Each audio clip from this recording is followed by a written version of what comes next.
Solve the World, Episode 12, Cartoon.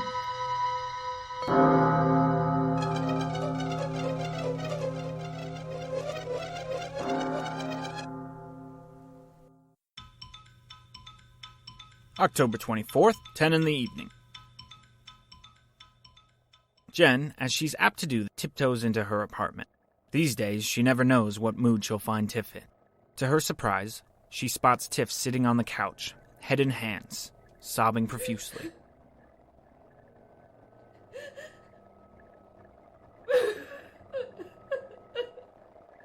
Jennifer, they took Flusher. What? Jenn feigned astonishment. She knew a day like this was coming. But so soon?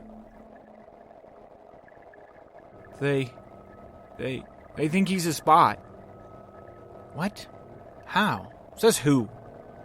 Jenn's outrage was partially for show. She was deeply curious as to what the real situation with Flusher was, and she was still unsure as to who were the spies and who were the spy-ees.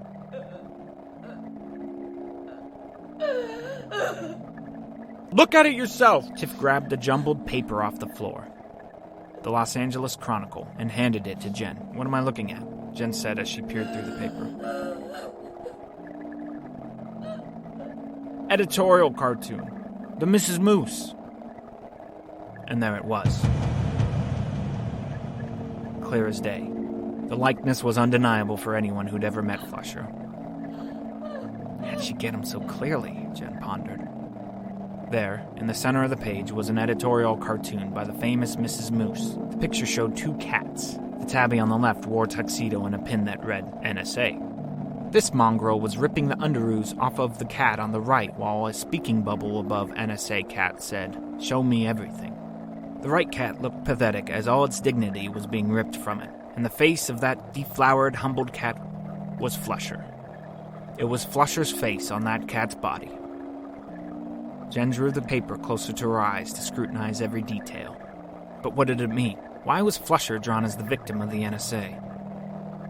Tiff spoke up through her crying eyes before Jenn had a chance to ask anything. It's all over now. It doesn't matter if he's innocent or not. He's my brother. He's my friend. They took him away. I'll never see him again. Who? Who did this? Patriot. Of course, Patriot. It's always him. He gives and he takes away. Everything. Every. Tiff fell onto the couch and screamed into the pillows. Jenn delicately walked over to her, placing a careful hand on Tiff's back. It's okay. It's okay. The words sounded dumb, but she could think of nothing intelligent to offer.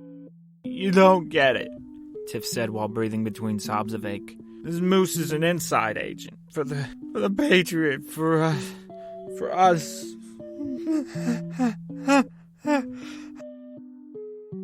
Again, the sobs and screams.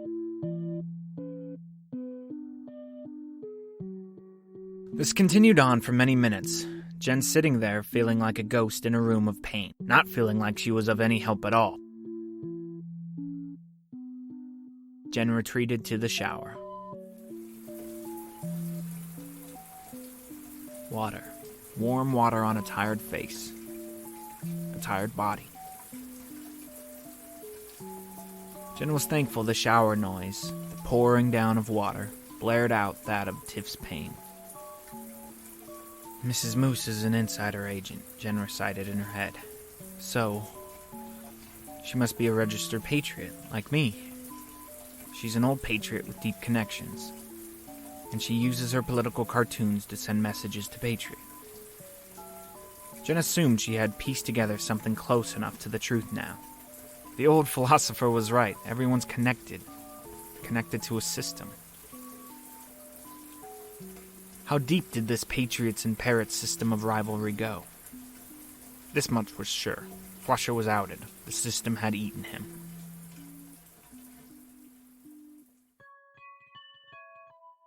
As Jenn dried off before slipping off to bed, one last disturbing question came to mind. Why wasn't Tiff included in the picture?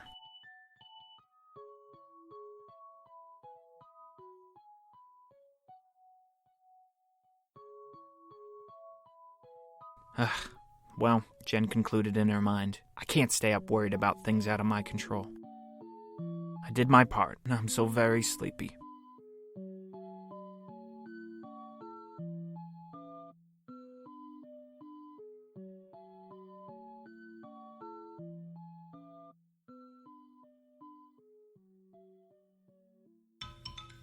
44 hours earlier, October 23rd, 2 in the morning. She wasn't sure what to wear. She had a key to the back door and a clicker to what she assumed would be a front gate, so it would seem that this wasn't exactly trespassing. On the other hand, if this wasn't breaking and entering, then why the covertness? Why 2 a.m.? Jenn devised that it was better to assume the worst than to come clad in tie-dye and sparkles. She chose dark jeans, a black tank top, and pantyhose over the face. Who knows? Maybe it was a trap. At least the pantyhose would give her some hope of evading facial inspection. Santa Barbara. What a peaceful, beautiful piece of the earth. After the 95-mile cab ride, Jenn had the taxi drop her off at the UC Santa Barbara's library so that the driver wouldn't expect any shenanigans. She hiked up from there and planned to hike back down to call a separate cab back to LA, whenever that would be. Here now, this complex mansion. A sprawling, 3-story home with spindles of plum and splashes of orange and blue all about. Spotlights lit the house, and also the real moat that bordered the building. This place echoed off a far-off memory, like something loved at a very young age. This wasn't a building boasting its own opulence like St. Drogo's. This was whimsy worth living for. The only problem, Jenn surmised from her initial intake, was that moat. She didn't want to go for a 2 a.m. dip. No guard on duty, no apparent security cameras monitoring the area. These were good signs, although Jenn indeed was self-aware enough to know she had no idea whatsoever where people hide cameras these days. Deciding to just own up to the experience, "I'm a ninja," she thought to herself. She scampered toward the front entrance like a cat. But the moat! The moat! What was to be done about the moat?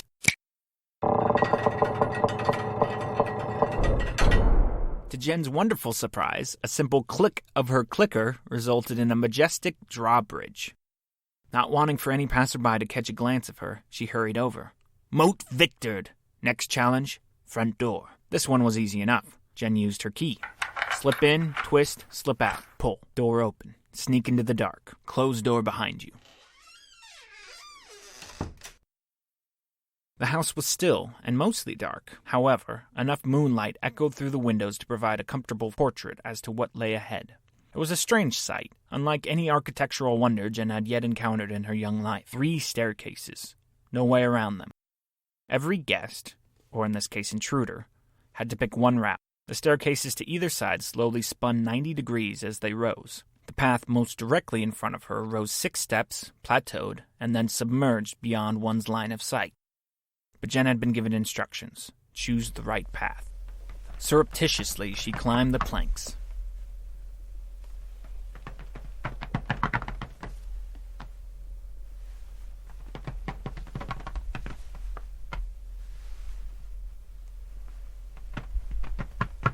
She walked on tiptoes in an effort to minimize the creaking. It wasn't working very well. Midway up the steps, the board below her let out a ghastly squeak, leaving Jenn momentarily paralyzed. Jenn waited for any movement. Did she wake anyone? Was there stirring? Didn't sound like it. Jenn took in the portraits decorating the wall. They were all thrones, animals sitting on elegant thrones. They were painted very lifelike, except the animals each sat like humans, upright with prim posture. A lion, a hippo, a grizzly bear, an awkward ostrich, a hyena, a giraffe. The giraffe looked so much like Claude. That thought slammed through corridors of Jenn's memory as she re-envisioned the horrid sight of that mechanical monster thrashing its head with such determined gusto against St. Denis's concrete. Why was that memory so toxic? Jenn shrugged it off, recommencing her ascent. Another door beckoned at the top of the flight. She nudged it ajar. A long hallway revealed itself. Jenn suppressed a frightened gasp as she marked a light underneath the door of the last room on the right. Just my luck, Jenn thought. The one room I need just so happens to be occupied at 2 a.m.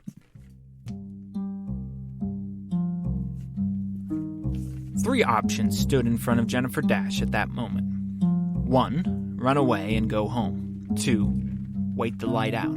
Hope that whoever's in there eventually goes to bed. Sneak in once full dark comes. Or 3, go in anyway. Hope for the best. Option 1 wasn't an option. Who knew what the Patriot would do to her, especially since he'd already made good on his half of the arrangement. Option 2 meant suspenseful waiting. Jenn wasn't sure her heart could take hours of that. And who knew? There was a good chance the light was left shining on accident. Jenn held all her courage in her hands and scurried down the hallway. No pictures hung on these walls. But the walls, they bleed. Indeed, they bled a candyland of colors, as if someone lit up the hall with paintballs. If she took the time to inspect more thoroughly, Jenn would have found evidence of this very assertion. A few feet from the door, Jenn dropped to her knees, then to her stomach. Like a prepubescent snake at a school dance, Jenn slithered awkwardly to the awaiting door. As she neared, she realized the door was already slightly ajar. Not enough to see in, but it certainly made the job easier. No knobs to turn, just push. Lying twisted on the carpet floor, Jenn nudged the door ever so slowly open. Color! Color everywhere. Paintings, scribbles, drawings, everywhere. Every inch of this rather small room was covered with art. Cat art. Cat limbs, cat faces, cats smoking, cats singing, round cats, skinny cats, even cats with chicken pox. But wait, what's that? There! A body. A human body, hunched over a drawing desk, facing away from her. Jenn had bet wrong. There was someone here. But to the left, hanging high up on the wall, right near the ceiling, Jenn spotted what she was looking for, the board of inspiration. A poster board already filled with various push-pinned notes and caricatures. That body, it wasn't moving. It was a skinny little thing, with long, thin, white hair falling off the backside. Perhaps the person was asleep. A moment later, Jenn was convinced of it. She could still pull this off. Slowly, ever so delicately, she pushed herself off the ground. Once on her knees, she rose the rest of the way, ever keeping an eye on the sleeping corpse. Tiptoeing. 1 step, 2 steps, 3. Jenn wanted to leap over, finish the job, and rush out before the sleeper could arise to stop her. Prudence won out the moment. She pulled the photo out of her back pocket. There didn't appear to be a free pushpin on the board, so she was going to have to cover up one already commissioned. As Jenn neared this board of inspiration, a chilling realization dawned on her. Note, a stenciled sign showed off this name at the head of the panel itself. I can't reach it, Jenn thought. It's too tall. Jenn fancied herself a tall girl, and she surmised that she was at least half a foot taller than the old sleeper in the room, so either the board of inspiration belonged to someone else, or there was a footstool around. Jenn scanned the room for such an instrument. It was hard to make out any one thing because every painting and doodad seemed to yell out at her, everything simultaneously vying for her attention. There, by the sleeper's feet. By the sleeper's feet, an apple box. A second later, and Jenn was back onto her stomach, inching towards the bedraggled dreamer. As she crept under the seat, she heard the sleeper's breath. Jenn outstretched her hand, trying to grab for the wooden carton without getting too enmeshed with the sleeper's chair. It remained just out of reach. Jenn tried again, stretching her fingers as far as possible. If you're going to use my stepladder, dear, I must insist you introduce yourself.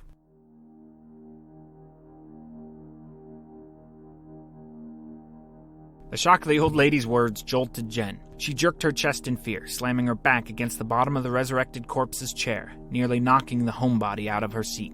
"Oh, dear me," the old lady exclaimed, sounding not too different than the Queen of England, even under this direct moment of duress. "Come out from under there! Good heavens!" Sheepishly, Jenn scooted out. The gambit was over. She was caught. Good thing she brought that pantyhose to conceal her identity. As she stood, she glared at this old lady. She looked 1,000 years old. Jenn had never seen an older person in her life. Her eyes were so submerged in their sockets that Jenn could easily make out the outline of the withering woman's skull. It was terrifying, and would be altogether revolting if not for the elderly woman's elegant voice. "It's quite impolite to wear that poppycock over your face while we are being introduced." The tone was annoyed and stern. The lady presented her hand to shake. "My name is Gertrude Norman. I'm widely known, however, as the cartoonist and author Mrs. Moose. How do you do, young lady?"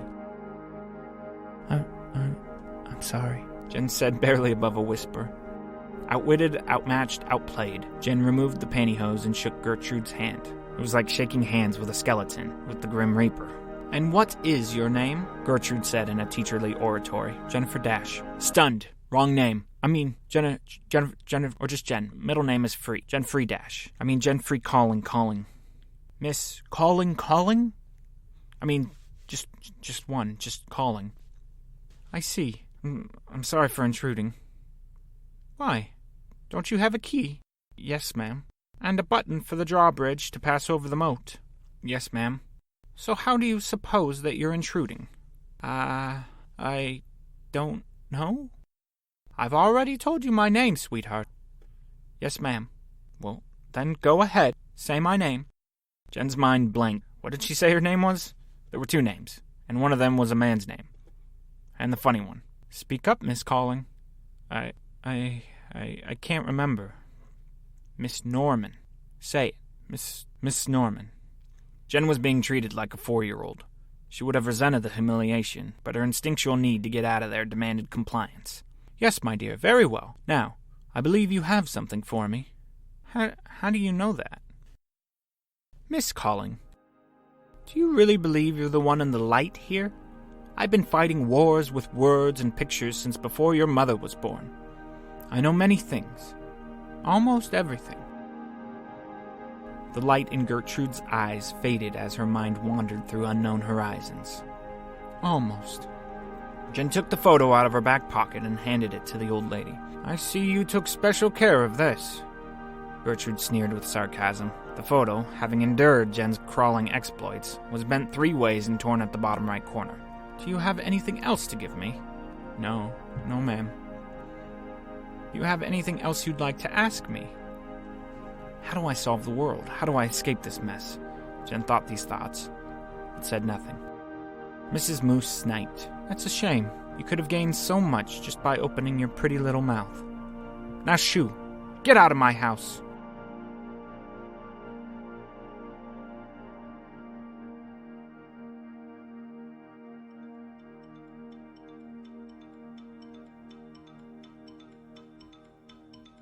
"29 hours earlier, October 21st, 9:18 in the evening. She went with yellow, strapless, a full gown with 9-inch white heels. Jenn had never felt prettier. She shimmered and sparkled with confident radiance. After her bargain with Patriot, she had been escorted to another hole in the earth. In said hole was a man known as Esoteric Tarek. It just so happened that Esoteric Tarek was a fashionista for the underground. His hole had thousands of options. Esoteric Tarek thought it best to accentuate Jen's energetic youth. He said she was a little girl trapped in a modern woman's body. Jenn didn't know what that meant, but whatever the case, the suggestion inspired Tarek to offer 2 gorgeous options. The first was a baby blue motif. She may have ended up with that choice, but time was of the essence and it didn't quite fit well enough. Neither did the yellow gown, but Esoteric Tarek assured Jenn that modifications on the yellow were an easy job, wherein the contours of the baby blue made changes an inexact science. Despite her best efforts, she still couldn't quite manage the 9 p.m. roll call. Fashionably late at 9:18, Jen's knight in shining armor waited for her with a single red rose, like a shot straight out of The Bachelor. Rather than presenting the rose to her as she walked up to him, he re-engaged in that kiss that first brought them together. Heaven again. Heaven returned to earth. She was one with him, and they were together, the center of the universe. They were the sun, the stars, the everything. Who needed to solve the world? Who needed to solve anything? They were the kiss. There was nothing else. Moments floated by.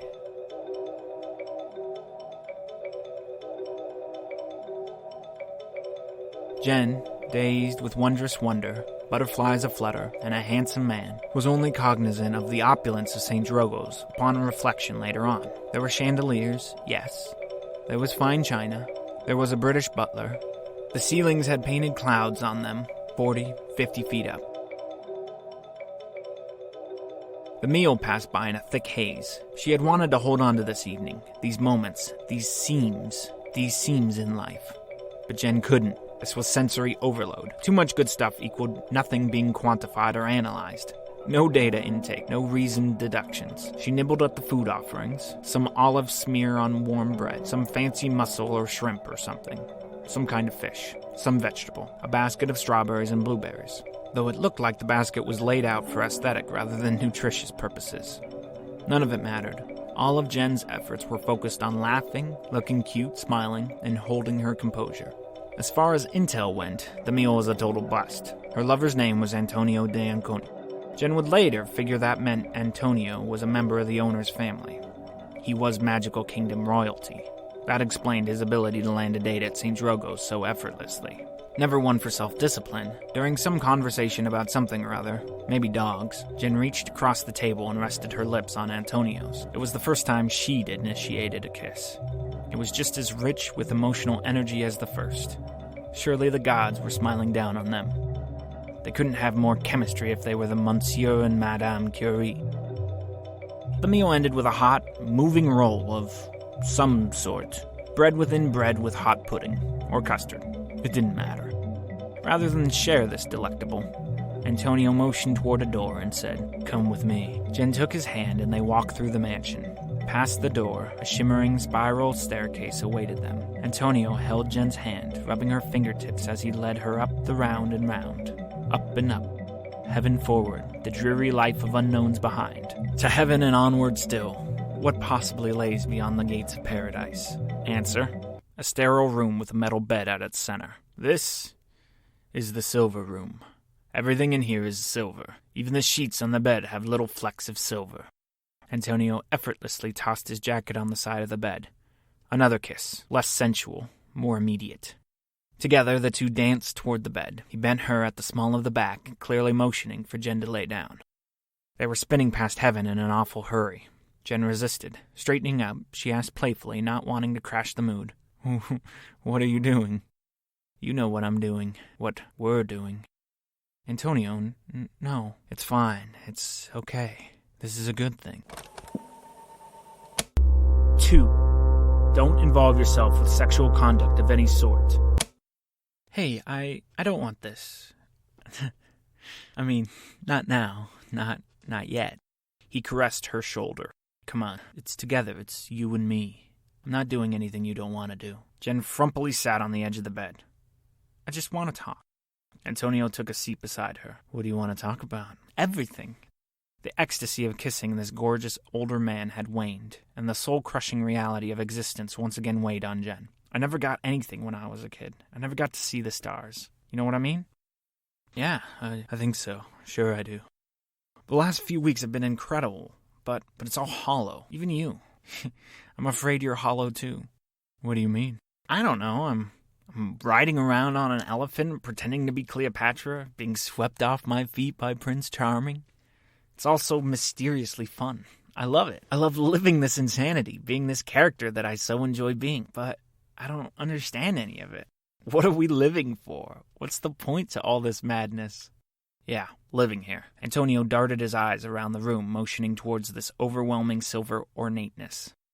"It's easy to believe that the whole world is just one big distraction." "Yes!" For the first time, Jenn felt connected to her man, not based on physicality, but on the idea connected to his words. "That's what I'm saying. Is this all distraction? If it is, what are we being distracted from, you know?" "True love, maybe," Antonio retorted. Jenn retired home late that night after returning Esoteric Tarek's dress. He groggily asked her how her evening had gone. She replied, "I think I scared him off." Jenn zombie walked to her apartment and fell asleep before her head hit the pillow.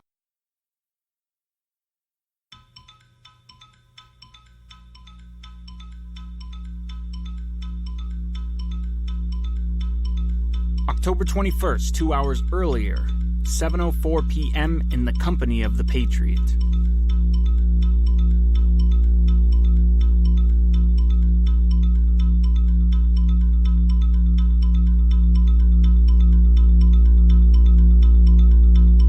Well, all the cards are on the table then. You have a request? I have the means to provide you what you want. But I know you have no money, no identity, nothing at all to offer a potentate like me. Perhaps, Cinderella, I'll grant your request. I'll get you to Prince Charming's ball. But there's something I want in return. Yes, sir? How do you like your roommate? Thoughts bombarded Jenn in a whirlwind. She was afraid of Tiff. She was mad at Tiff. She didn't understand Tiff. She didn't trust Tiff. Still, in this place, in sunny and underground California, she was the closest thing Jenn had to a real friend. I like her fine, sir. Is that so? Yes, sir. She doesn't think too highly of you. Sir? She says you're naive, self-absorbed, overly confident, and ignorant of so many things. Do you think she's right? I don't understand. What was this? What did the Patriot want to pry from her? I need a certain job done. I won't tell you what that job is for, but I need to be able to trust you. You can trust me, sir. Yes, I suppose I can. What you do, you can never tell Tiff. She must remain absolutely in the dark about this. Can I trust you to do this job and not tell your roommate?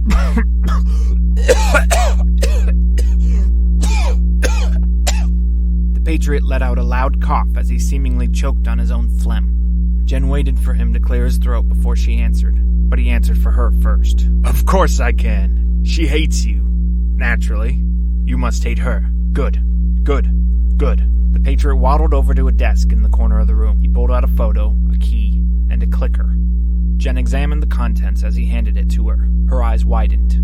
The key and that button will get you into 12 Yertle Drive in Santa Barbara. You'll go there tomorrow night, late. Through the front door, take the far right staircase. Go to the last room on the left. Put the photo on the board of inspiration. Go home. Just like that. In and out. Simple, my dear. Do this for me, Cinderella, and I'll get you to the ball. The photo the Patriot handed her was of Tiff and Flusher, hugging and smiling at the camera.